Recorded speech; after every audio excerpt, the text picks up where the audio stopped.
Hello. Hi, Erika. Hi. Sorry, I'm a little late. I'm running a little bit late, but I'm glad I was able to catch you. I'm one of the judges. I'm an English professor here at UCF, and I'm really looking forward to hearing your 3-minute presentation. Okay, so I am presenting how Twitter exposed daily whiteness practices in Mexico and Argentina. So I did this research collecting tweets up to 10,000 using two keywords, one from Mexico, one from Argentina, that are words that are really used in these societies.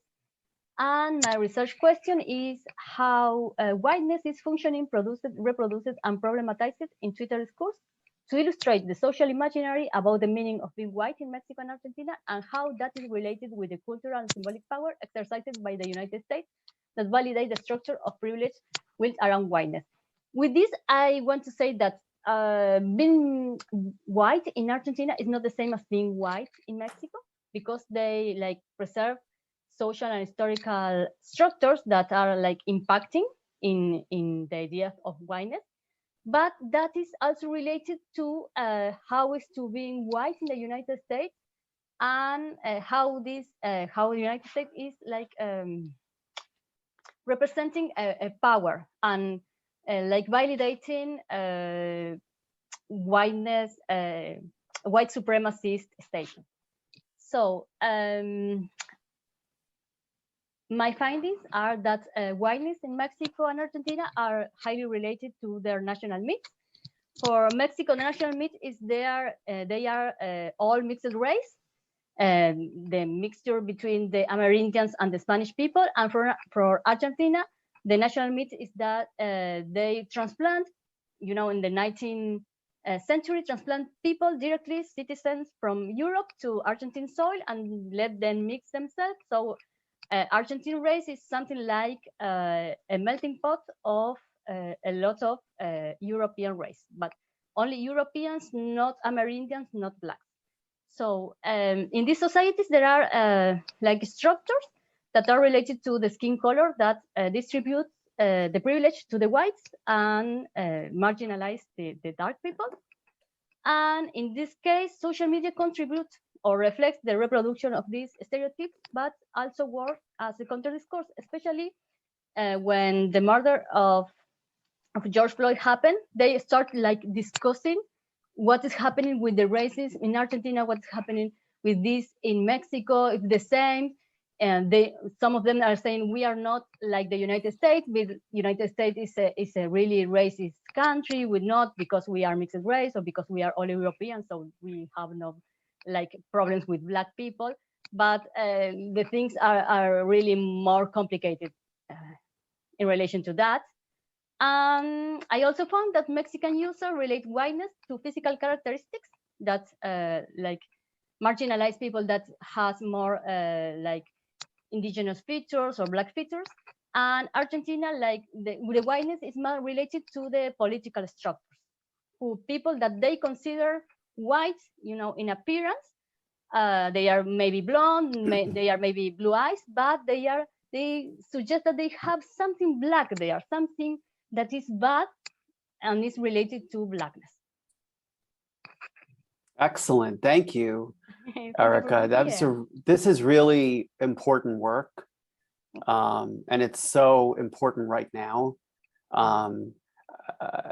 You explained all of that extremely well, and you're handling very complex concepts and very provocative concepts, and concepts that many are made deeply uncomfortable by. And I really appreciate how you articulated and explained everything very succinctly and very, very quickly too. One question I had, and you might not have an answer for this like right off the top of your head, but maybe even just something to think about, because I think about this a lot. Whiteness in America has been unexamined, right? Like it doesn't get paid enough attention to. People don't look at it and think about what it is the way you're doing.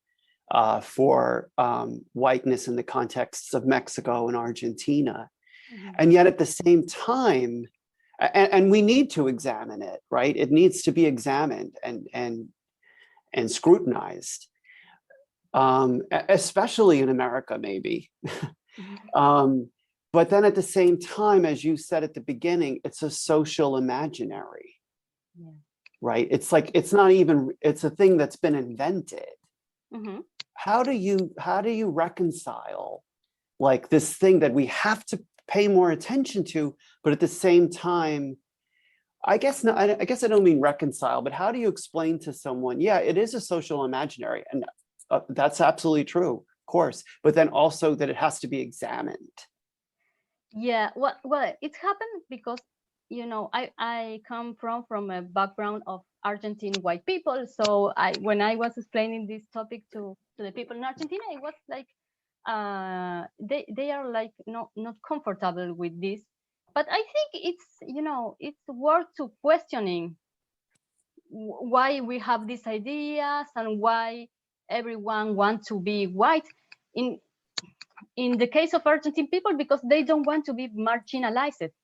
So if you are more white, you are less marginalized, you have more privilege, and it's like it's convenient for you to not question this structure, really, you know. Yeah, And I saw in the United States that yes, it's like people is aware of racism, but it's not really questioning about the privilege or trying to deconstruct these structures, because at the end of the day, there is this like labels of white people, black people, Asian American, Latinos, and you know this structure that is a mechanism that is operating in the society.